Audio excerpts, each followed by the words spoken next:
Starting ఎపిసోడ్‌లోనే అందరికి ఒక good news. Main Tanuja ఫ్యాన్స్‌కి అయితే పెద్ద గుడ్ న్యూస్. ఏంటిదంటే క్యాప్టెన్సీ కంటెంట్ టాస్క్ అయితే జరుగుతుంది. ప్రోమోలో ఏముందంటే ఒకటి రైల్వే స్టేషన్ టాస్క్ అంట ఇది. మీరందరూ చూడొచ్చు అక్కడ రైల్ బోగి లెక్క అయితే ఉంది. దాంట్లో కూర్చోవాలి వీళ్ళందరూ ఎవరైతే పార్టిసిపేట్ చేస్తారో కంటెంటర్స్.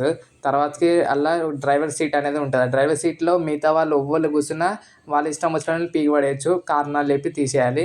అండ్ ఈ టాస్క్‌లో ఫస్ట్ బర్నీ ఔట్, తర్వాతకి దివ్య ఔట్, తర్వాతకి సుమన్ శెట్టి ఔట్, దాని తర్వాత ఇమాన్యుల్‌ని కూడా తీసేస్తారంట. లాస్ట్‌కి రితు, తనుజ మిగులుతారంట. అందులో రితు కూడా మధ్యలో పోతదంట. లాస్ట్‌కి తనుజ ఈస్ కెప్టెన్. ఇది గుడ్ న్యూస్. అండ్ తనుజ ఫ్యాన్స్‌కి పెద్ద గుడ్ న్యూస్ అని చెప్పాలి. చాలా వారాల తర్వాత చాలా కష్టపడింది ఆ అమ్మాయి. తర్వాతకి చాలా రోజుల తర్వాత ఆఖరికి తనకైతే వచ్చింది క్యాప్టెన్సీ టాస్క్ అయితే. దానికి అప్రిషియేట్ చేయొచ్చు. కానీ నాకెందుకో బిగ్ బాస్ గాడు ఇదేంది టాస్క్ పెట్టుంటే మాత్రం ఇక్కడ ఇమాన్యుల్‌కు, బర్నీకి ఛాన్స్ దొరికేది క్యాప్టెన్ అయ్యేగా. సో, ఎందుకో కావాల్సుకొని సపరేట్ టాస్క్ పెట్టిర్రు. ఇక్కడ తనుజ కూడా అడుగుతూ ఉంటది సపరేట్ టాస్క్ ఉంటే బాగుండని.